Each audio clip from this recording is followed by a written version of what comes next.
الجزائر. هل هذا الانسحاب كان منتظر محمد قاسي سعيد، وهل هو منطقي وفي محله؟ كنا طرقنا لهذا الموضوع في حصة بالمكشوف يوم الخميس. كانت الآراء مختلفة، كاين اللي يقول لك لو كان شاركنا بأقل من 20 سنة. قل لي لا أشارك بسبب البطولة، أنا معك. قل لي لا أشارك بسبب موتسيبي حتى لا نعطيها الشرعية، لأنه هذه ضربة كبيرة لو ما تشارك. والبعض الآخر من بينهم علي بن شيخ كان مع الانسحاب.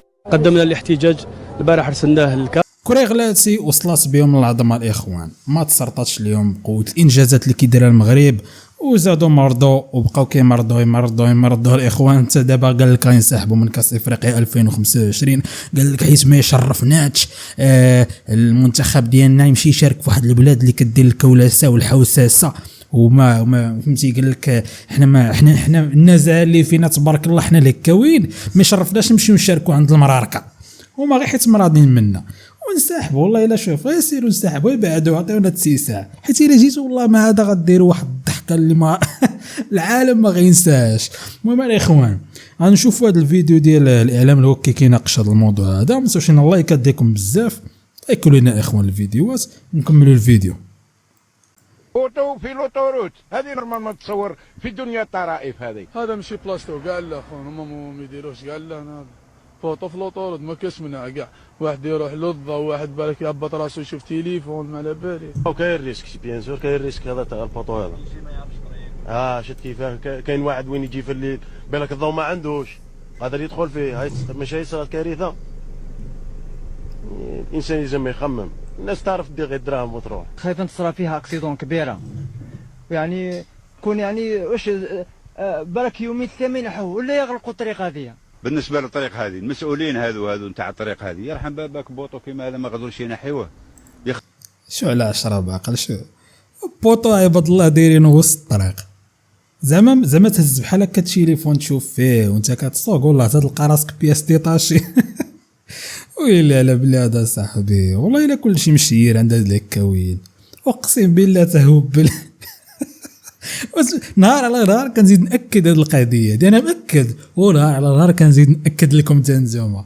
شوف بوطو فين جا، ما جاو يديروه هنايا، ما جاو يديروه في الجانب، داروه هنا في الوسط باش ينقص لهم بنادم شويه كتر. يخسروا طريق كيما هذه، شحال راهم خاسرين عليها طريق كيما هذه، وزياده على هذه البوطو هذا ويدير مشاكل. هذا كون يعود واحد في الليل هاو يقتلوا، هذا يقتلوا الناس هذو. طريق كيما هذه الله يبارك خادمينها خاسرين عليها دراهم، ويزيد كيما بوطو كيما هذا ما نحيوش. في العالم زعما يصرى كاع ما كاش صوت. دابا مساكن، دابا هما مع الطبيعه، فهمتي، هما ماشي ضد الطبيعه، هما اصدقاء للطبيعه. يعني سحبت لهم داك البوطو راه شجره، سحبت لهم اصله شجره ولا ما شنو، سحبت لهم قالوا حرام نحيوها، نحيدوا اكسجين، خلي البوطو. سحبت لهم بوطو الشجره حيت هذا هو زعما الاحتمال اللي نقدر نحط لك. شنو غتقول لي البرونشمون ديال الضو عكزوا يبدلوها ولا نقلوها؟ ساهله، تبدل الخيوطات تحط، راه ميم با واحد 5 متر وتحط هنايا البوطو. راه سحبت لهم الشجره الاخوه، راه 10 باقي سحبت لهم هذاك البوطو الشجره. افضل يرحم بابك، يجي واحد ما يعرفش الطريق، ما كاش نورمالمون يبداو ينحوا البوطو باش يديروا الكودرو. حنا نخدموا بالعكس، نحوا داروا الكودرو باش ينحوا البوطو. السيد جاي والله ما شافوا ايفيتا قريبة خلفيه، وين شفتوا انت وين شفت الطريق مفينيه والبوطو قاعد. هذه ما صارت في حتى بلاد في الميكيات وما صارت. ورا نتوما ميكيات، على نتوما ماشي ميكيات. نتوما راه شي حاجه كثار من ميكيات اصاحبي. شو البوطو عباد الله فين دايرين؟ شو عباد الله، واش هاد الناس واش عندهم شي عقل؟ والله العظيم الا هاد الناس الا راه تحفه، اقسم بالله والله العظيم الا هاد الهكاويين لا. وكاينين شي براش شحال هادي كانوا كيتبعوني البراش، كنت كندير داك المحتوى ديال تضحك تخسر، كانوا كيتبعوني دوك البراش، مازال في عندهم الخراف في زراولهم حاشاكم. وما عنديش انا مع البراش الباسلين، داكشي باش كنهضر عليهم بهذه الطريقه هذه، حيت ما كيعرفوش يتكلموا. وديك الساعه بدلت المحتوى وبديت كنهضر على شي السياسه، كندافع على الوطن ديالي وكنهضر وكنوصل لي ميساج، وجمعت الحمد لله ناس اللي هما دابا نتوما بعقلكم، وناس اجي وماتيور، ناس بوليداتهم وتبارك الله موزونين وكيهضروا هضره زينه وكيوجهوني بعض المرات لا غلط. هذا هو المحتوى اللي لقيت فيه داسي.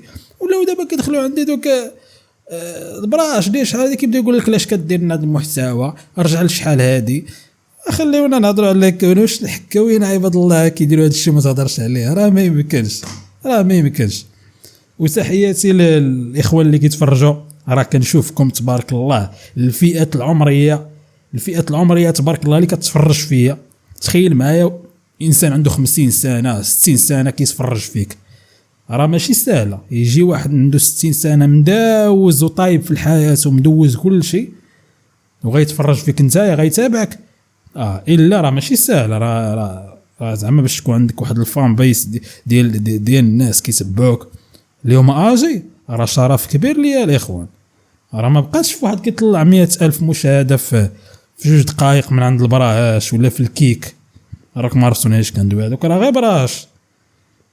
شوف لي الناس اللي واش يتبعوك، الناس اللي كبارين بعقلهم. وتحياتنا لكم الاخوان، وراه كنعتز بكم وشكرا لكم. هذا هو الاثر. تحيه لالجيري، تحيه لالجيري، روغارد تحيه لالجيري. جاو عندهم 10 ديال السياح الاخوان، تسلط عليهم هذا بوصبع، جرى عليهم ما عمرهم شافوا السياح، جرى عليهم كاع. شوف هذا هو الاثر. تحيه لالجيري. فين هذا الاثر؟ شنو كيشوفوا تما؟ داخلين عليك بالله شنو كيشوفوا؟ تحيه لالجيري،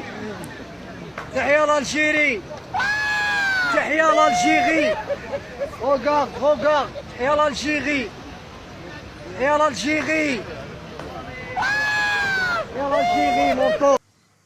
والله لا علامة بوصبع الزرق جرى عليهم مساكن مشاو كاع.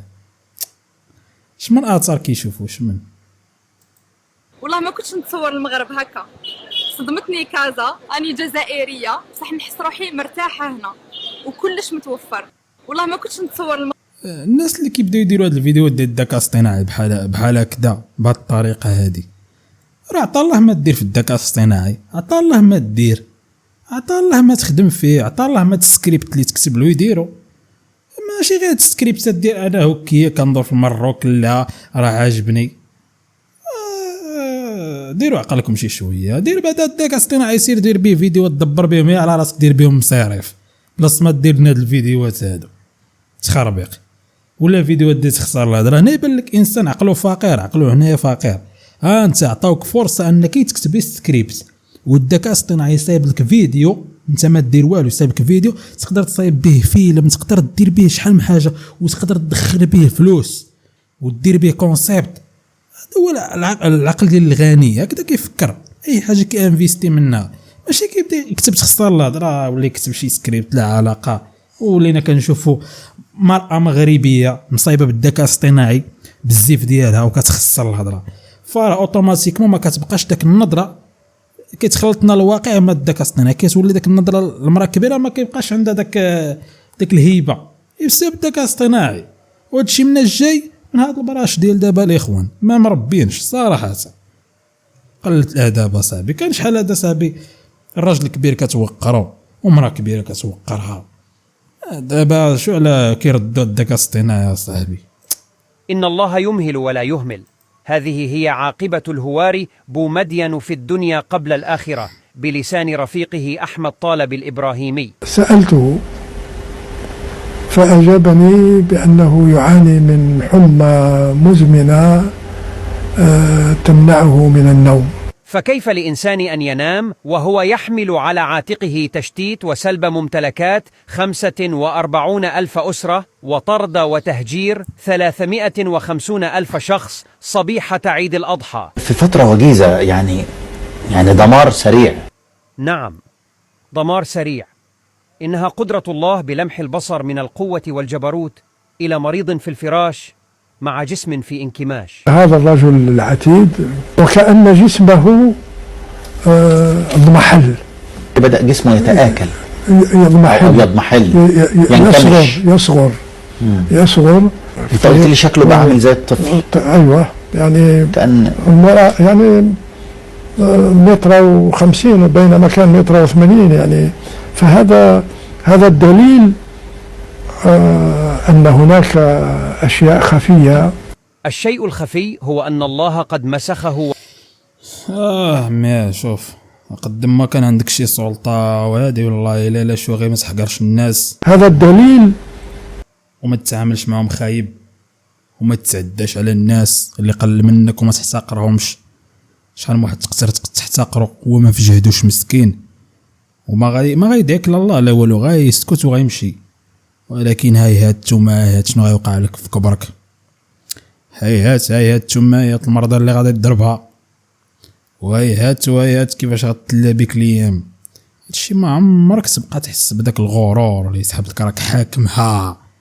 هتهضر على كل شيء، على سوا شنو ما كانت المرتبه ديالك، واخا تكون غير شي واحد كيمشي لاوروبا وكيجي للمغرب كيبدا يسحاب له راسو، راه ما عرفتش شنو، كيبدا يعيق على ولاد دربهم ويحس براسو. راه ما عمرك تبقى تحتقر من الناس ويسحب لك راسك راك احسن من الناس، ولا راه ما تعرفها باش تلا بك. الدنيا راه غريبه، تلا بك شي تليام يبدا الصغير يتشفى فيك ديما داك الشيء. راش حس برجليك راه في الارض اصلا، ما زدتي معك والو، زدتي معك يكفن عمي والحياه دايزه. ولوستي جات لفرنسا شوفوا شنو عطاتني كادو، ولوستي جات لفرنسا شوفوا شنو عطاتني كادو.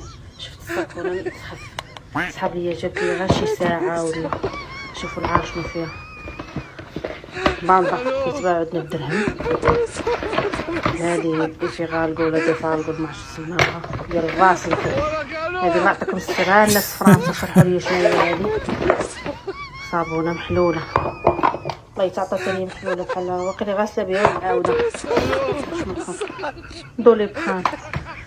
ايوا بغيت نقول لك هادو السرعه محنتي راسك والله الا عاد راسك، شكرا بزاف.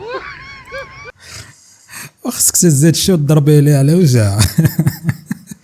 والله العظيم ما كاينين شي مقجفين هكا صراحه، منهم واحد المقجف انا اللي كان طرات لي معاه بحال هكا، واحد الجيعان.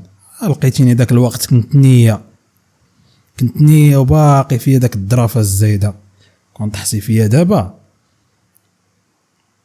كنوريتك الزنباع مني كيتباع. والله تنوريك كليبره كيفاش كتسقم بالشخصيه والعقليه اللي ولات عندي دابا.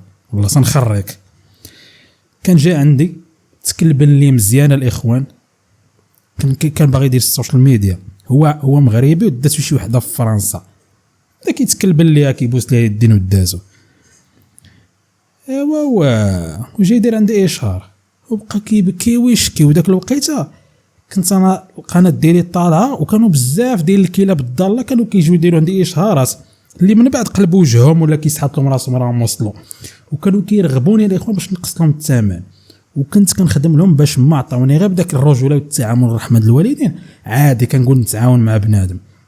منهم هاد الجيعان هذا قال لي انا راه ما عنديش وهادي، قال لي راه عندي شي بياس سوين، عندي بحال نقولوا ربجه ديال البياس غنصيفطو ليك، وانت اللي غتختم به خدم به واللي غتبيعو بيعو.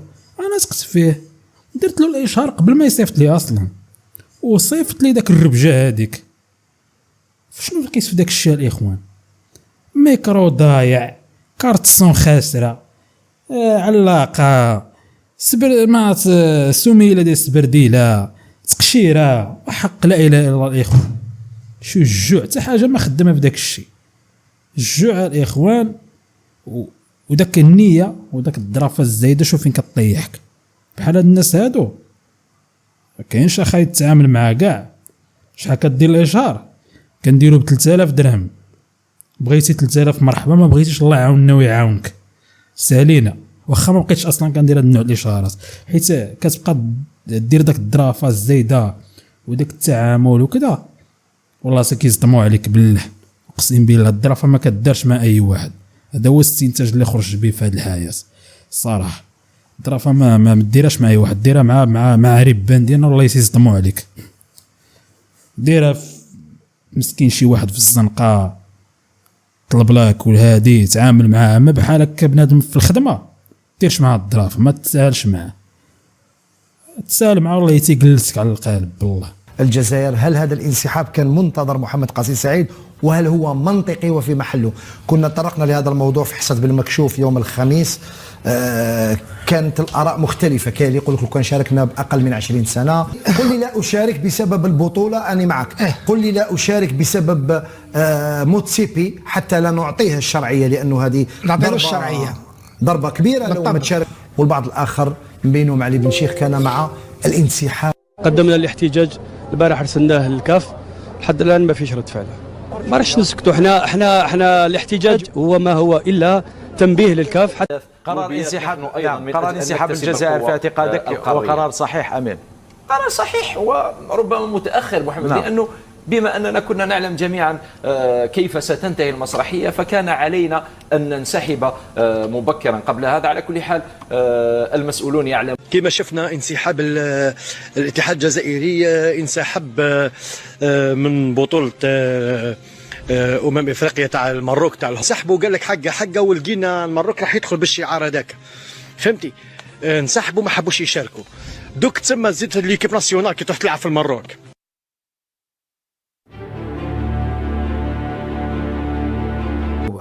يبقاو بوحدنا في الكره الارضيه، يعطيونا 5 سنين. العالم يمشي هاك، حنا نمشيو هاك. نقولوا داروا ما كاش قانون هذا. القران لا في بلادنا اللي الغيره تنده، نحي الفوتبال، نحي هذايا، نحي دوطر ديسيبلين، نحي هذا هوندبالور انترناسيونال، شحال نحي هذا ما يعرفش. شكون اللي يعرف؟ انت اللي ما تعرف والو تعرف.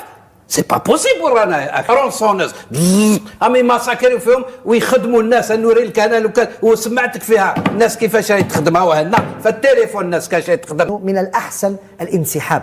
لماذا؟ نعطيك اليوم يقولوا ننسحبوا. الجزائر اذا لم تشارك ستكون فيه صفعه لموتسيبي، لانه كل شمال افريقيا ما عدا المغرب اللي عندهم علاقه طيبه اللي يشاركوا. هل انت مع الانسحاب؟ انا مع الانسحاب. ما تروحش باش تشارك، ما نشاركوش. علاش نروحوا نديروا دي فيغيرون انت ما تاخذ الكف وتجي. لذلك إذا ما أردنا اليوم أن نلوم أي جهة فهي الكاف وليس أي بلد آخر. إذا ما كان الكاف راهنة في يد المخزن.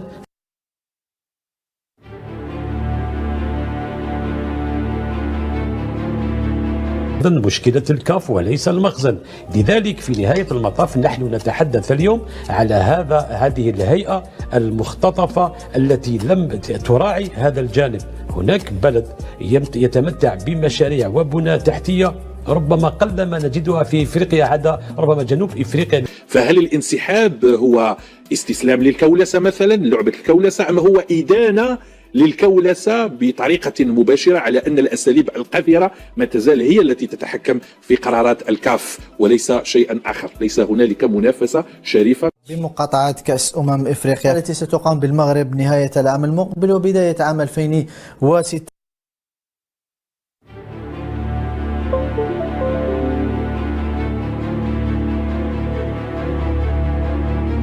بعد نهاية الموسم الكاف تستقبل أولى تداعيات قرارها القاضي بإقامة كأس إفريقيا نهاية العام المقبل بدل بدايته كما كان مقررا. أي جديد سيميز الطبعة 35 من المسابقة الاستثنائية؟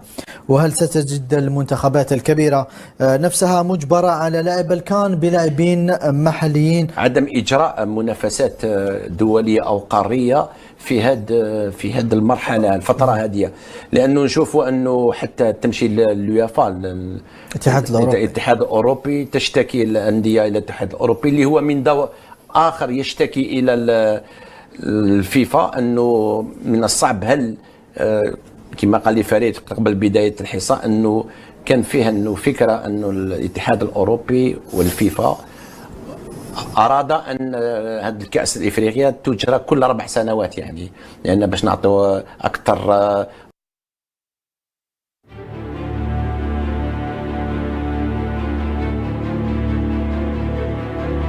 اليوم لا فيه لاعبين من قبل كانت ما فيهاش كثير، اليوم لاعبين كبار وكثير من القاره السمراء ينشطون يعني ربما من احسن اللاعبين في لا بريمير ليغ. انت لما الدوريات الاوروبيه خاصه جبت لك مثال تاع لا بريمير ليغ اللي فيه البوكسينغ داي وعامة الفترة بالذات عامة وين بوكسينغ داي تم يحسم البطولة من هو سيتوج في آخر الموسم. دونك هذه الأندية كلها لا تريد أن تجرى منافسة مثل هذه قارية، وأكثر اللاعبين أبرز اللاعبين والممتازين في الدوري الإنجليزي ولا كل الأدوار الأوروبية هم أفارقة اليوم. هذه هي الحقيقة لا غالب. دونك الأندية تخاف، دونك اللاعبين يخافوا على مصيرهم، لأنه تجديد العقود فيه عقود، فيه إصابات، فيه فورما، فيه أشياء كثيرة. اليوم كرة بعض العقود تنتهي في الشتاء. أكيد لا، لأنه اليوم كرة القدم بيزنس أكثر.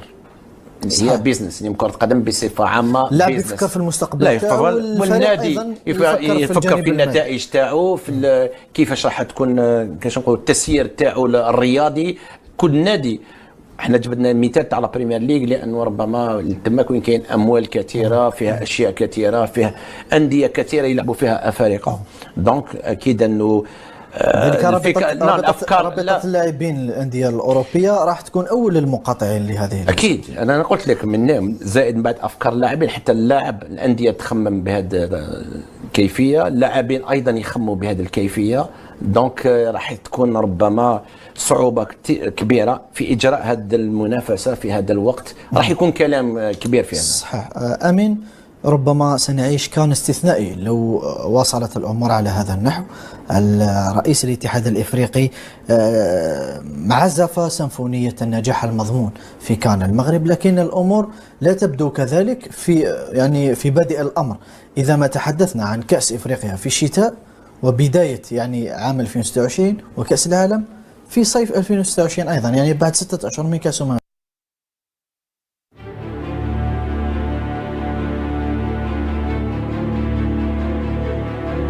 والأخيرة في تأجيل منافسة كأس إفريقيا، والتي كانت من الاتحاد الإفريقي لكرة القدم بقرار غريب وقرار جائر وقرار يؤكد أن هناك لوبيات كما قلنا في كواليس الاتحاد الإفريقي. الاتحاد الإفريقي أظن أنه في ورطة حقيقية في الوقت الحالي، لأنه هناك الكثير من القضايا الشائكة على